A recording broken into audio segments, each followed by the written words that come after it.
And a lot of it was to do with my fear of myself, of my own body, and my desire sometimes to be sick, to be looked after, and to be a baby. Where did you have that fear, so to speak? Where did it come from? I think it was because I realized I wanted to be something that was essentially me and not the model that my mother had been trying to make me be. But I was terrified of displeasing my mother. And so, although I could never quite give up the essential me, as it were, I pretended a lot in order to always force myself to be something that my mother expected me to be, or later on in my more so-called adult years, I tended to copy people around me in whatever environment or milieu I was in order to get accepted. I see. And when I'd been so long like that, then I would have to go away because I couldn't maintain the pretense indefinitely. So I kept, changing jobs and moving about. I never actually disappeared from my parents. I always knew where I was. My brother did actually disappear for years. I didn't do that, but I certainly was a very covert person, a very secretive person. And as I was older, I was still nursing, and I knew that I would have, liked to have got married and had a baby, but again I had a lot of shame about anything to do with that, and I was a very, very, what you would call, I think, a shy person. I couldn't mix with other people easily. I was considered a very quiet person. I couldn't be got through it. I ended up in a mental hospital. And a conventional one, a conventional mental hospital, yes, where I saw doctors and nurses, and I thought they understood that I was sick and they would make me better. Without any question at all, I accepted all the electric shocks and all the insulin. I just got worse, and I was in a padded cell.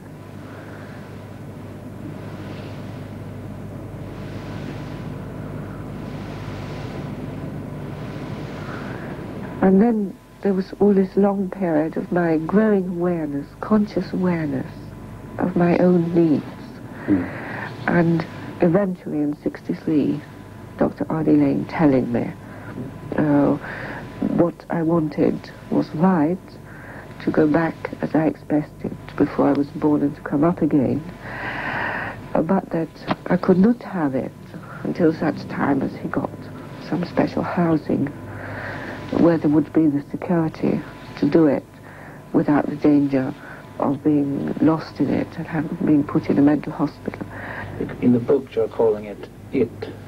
It, yes. And that's it. I mean, that's right. It, yes. It? I used to say, it's going in on me. Yeah. And I would fear that I was going to get absolutely stuck by it. And in the beginning I would lie rather like a Muslim prays, bent up like this. I was so it's going on, bend myself up. And it was the anger. And sometimes I'd be invited to perhaps express it a little bit, you see. And gradually I got to realize that my body wouldn't absolutely disintegrate. I wouldn't fall apart if I went like that, to somebody. And that was getting it out. And I found that I did get relief then. Yeah. But in those states, it's sometimes, you're not talking like that and all bent up. It's sometimes very, very difficult to express it. Yeah. You see. And How do you express it then? just to, well, sometimes I used to want to get near somebody just to touch them because it was so enormous. I felt it was overpowering me, and I was just becoming ghost-like, and fading away. And the very fact of touching another person, to try and, I'd be on the floor, we sort of had to get down there on the floor, touch somebody's leg or something like that. And I used to feel they would stay near me.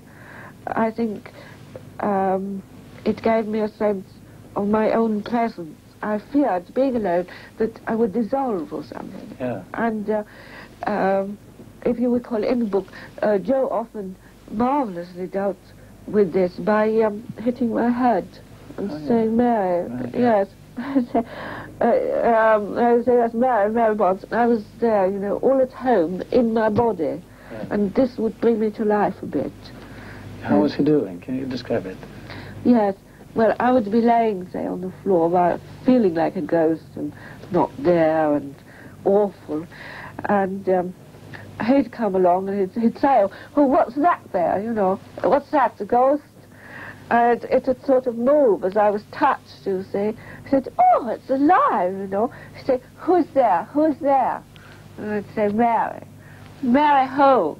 Mary Barnes. You know?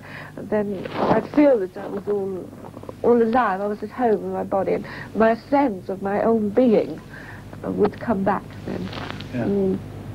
Yeah. I see. Well, first was I was instrumental in maintaining her a life support system. In the first place, biological life support system.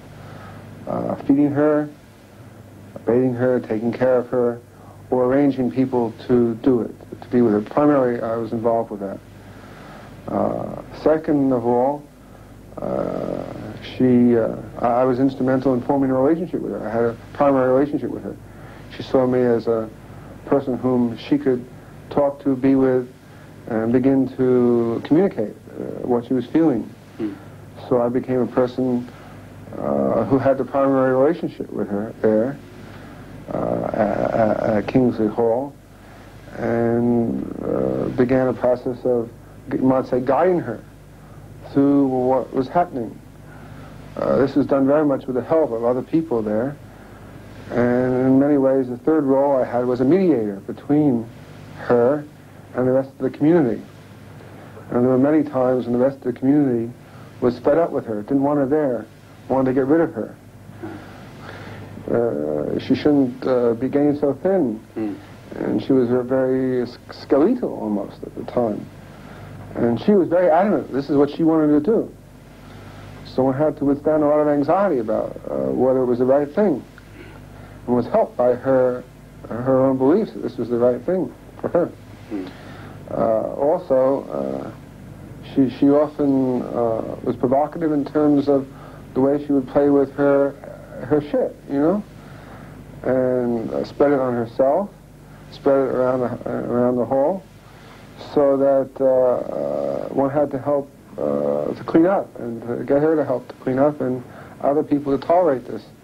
I mean, people said that it's all right for her to stay in her room, but it wasn't all right when the extensions of her, that is, her smells, began to pervade the hall.